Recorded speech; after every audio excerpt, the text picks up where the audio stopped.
Salut tout le monde, dans cette vidéo je vais vous parler de deux idées fausses que j'entends beaucoup sur les dividendes. Et l'idée c'est pas de faire une vidéo anti-dividende, mais c'est plutôt pour les personnes qui auraient choisi cette stratégie pour des mauvaises raisons. Donc d'abord juste 30 secondes pour rappeler les bases. Donc verser un dividende c'est une décision d'allocation de capital. Et qu'est-ce que c'est l'allocation de capital? C'est quand une entreprise génère un certain chiffre d'affaires, on enlève ses dépenses, il reste ce qu'on appelle le free cash flow. Et avec ce free cash flow, l'entreprise, elle peut faire 5 choses.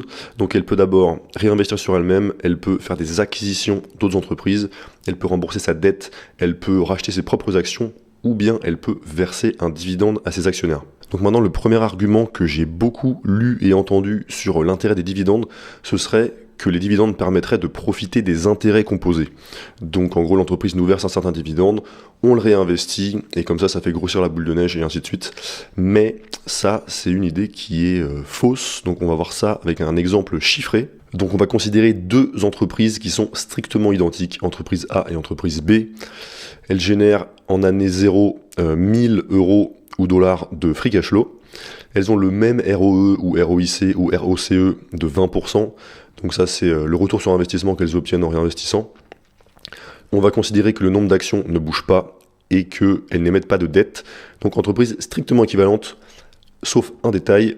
L'entreprise A, elle décide de réinvestir 100% de son free cash flow. Et l'entreprise B, elle réinvestit 80% et elle va verser les 20% restants en dividende à ses actionnaires. Et donc si une entreprise réinvestit 100% de son chiffre d'affaires avec un retour sur investissement de 20%, elle va simplement avoir une croissance de 20% par an.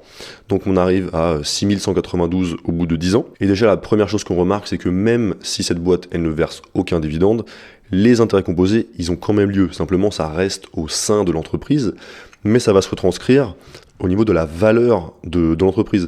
Admettons que ces deux-là, elles soient valorisées pareil à 10 fois le free cash flow. Ici, on aurait une valeur à la fin de 61 920.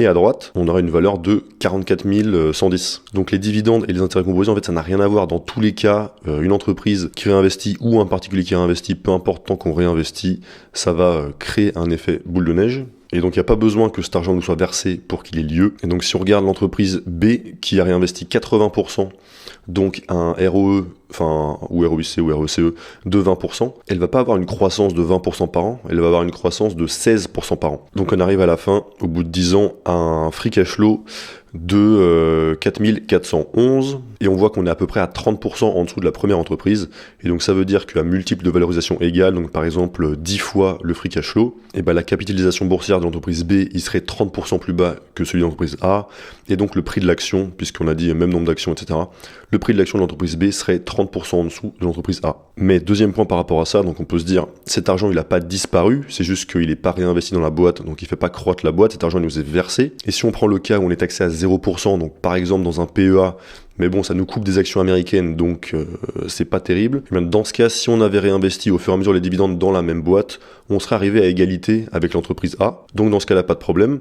Il faut quand même prendre en compte qu'il y aurait eu le risque qu'on replace cet argent dans d'autres boîtes, avec risque que ces autres boîtes nous rapportent moins que la première. Un des gros intérêts de la bourse quand même, c'est qu'on peut au final confier notre argent aux meilleurs allocateurs de capital du monde. En fait, quand on met notre argent dans une action, dans une entreprise, c'est un peu comme si le CEO de cette entreprise, c'était notre gérant de fonds. Au final, on lui délègue la gestion de notre argent. Et donc, je trouve ça mieux et en plus plus passif de mettre son argent dans les entreprises avec les meilleurs allocateurs de capital et les laisser s'en occuper et les laisser le faire croître en réinvestissant à l'infini ou presque, plutôt que d'avoir moi la responsabilité de réinvestir cet argent ailleurs, de trouver des meilleures opportunités ailleurs. Et ensuite il y a le cas plus courant où on est taxé, donc par exemple sur un compte titre, où là en réinvestissant nos dividendes versés par l'entreprise B dans l'entreprise, on n'arriverait pas au même niveau que l'entreprise A, puisqu'on ne pourrait pas réinvestir 100% du dividende, on pourrait seulement en réinvestir 70%, et donc en réinvestissant tous les dividendes dans la même boîte, on se serait moins enrichi que si on avait investi dans l'entreprise A. Donc dans le cas où on est taxé, les dividendes vont justement ralentir les intérêts composés, ils vont ralentir la boule de neige.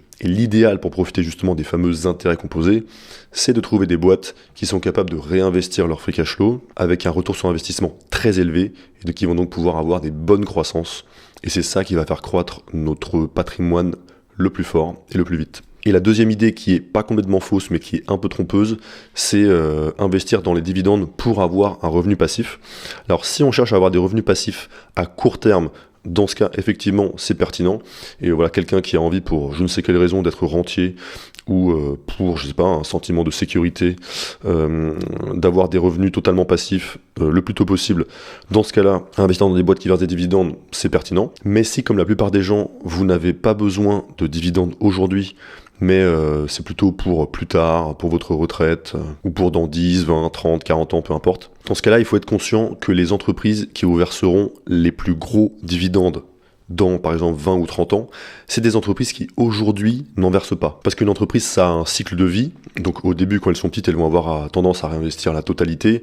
Et au fur et à mesure qu'elles deviennent très grosses, au bout d'un moment, elles ont tendance à de plus en plus, à de moins en moins pouvoir réinvestir et à de plus en plus verser des dividendes à leurs actionnaires. Et donc, si on veut avoir des revenus boursiers plus tard, il vaut mieux aujourd'hui investir dans des entreprises qui vont plutôt grossir, qui vont réinvestir pour de la croissance, plutôt que dans des entreprises qui aujourd'hui versent des dividendes. Si on reprend là l'exemple des entreprises A ou B, on peut étendre, on va rajouter 10 ans, comme ça fait 20 ans. Donc dans cet exemple, l'entreprise A, au bout de 20 ans, elle fait 38 000 de free cash flow sur une année. Et l'entreprise B, elle fait 19 500. Imaginons qu'elle soit toujours valorisée au même multiple, donc 10 fois le free cash flow par exemple. Donc ici 380 000 et ici 190 000. Et bien si à ce moment-là, donc au bout de 20 ans, l'entreprise A se dit maintenant, on a moins d'opportunités de réinvestissement, on va commencer à verser un dividende, et ben même si vous avez investi la même somme au départ, vous avez investi par exemple vous avez mis 1000 euros dans cette entreprise qui génère 1000 de free cash flow par an, c'est un exemple totalement fictif, et ben au bout de 20 ans, si cette entreprise A, elle passe par exemple à un payout ratio équivalent à la B, donc elle commence à verser 20% de son free cash flow en dividende, elle va vous verser un dividende qui est beaucoup plus gros que ce que peut vous verser l'entreprise B. Donc si pendant toute cette période-là, vous n'aviez pas besoin des dividendes, c'était plus intelligent d'investir dans l'entreprise A, puisque au moment où vous voulez tirer vraiment des revenus personnels de la bourse, c'est l'entreprise A qui va vous verser des revenus qui sont bien plus importants. Donc pour résumer, si vous avez besoin de revenus passifs à court terme, ok, investir dans le dividende, c'est pertinent. Mais sinon, pour avoir des plus gros revenus passifs dans le futur, il vaut mieux investir dans des boîtes qui réinvestissent aujourd'hui et qui, quand elles seront beaucoup plus grosses, pourront à ce moment-là vous verser un dividende. Et évidemment, il peut aussi y avoir des raisons pas rationnelles, mais plutôt émotionnelles, qui nous poussent à investir dans le dividende. On peut trouver ça, je sais pas, plus marrant, on peut trouver ça satisfaisant de recevoir de l'argent directement. Il n'y a pas de problème avec ça, je pense, mais ce qui compte, en tout cas, c'est de savoir pourquoi on le fait et de choisir la bonne stratégie pour les bonnes raisons, et pas basé sur des idées qui sont erronées. Voilà, et pour ceux que ça intéresse, je suis en train de développer un site pour gagner du temps dans sa recherche d'actions, donc qui nous permet de voir si les entreprises sont de qualité ou pas, qui nous permet de valoriser les entreprises pour pas les payer trop cher, et qui permet de lire tous les documents financiers, donc les 3, balance sheet, income statement et cash flow statement, pour n'importe quelle entreprise, en trimestriel et en annuel, sans avoir à aller chercher les 10K, etc., les documents financiers sur les sites de chaque boîte, et qui permet de visualiser sous forme de graphique les croissances de chaque métrique de chaque entreprise. Et si vous voulez être prévenu du lancement de ce site, vous pouvez cliquer sur le premier lien dans la description, et puis on se retrouve pour une prochaine vidéo. A plus.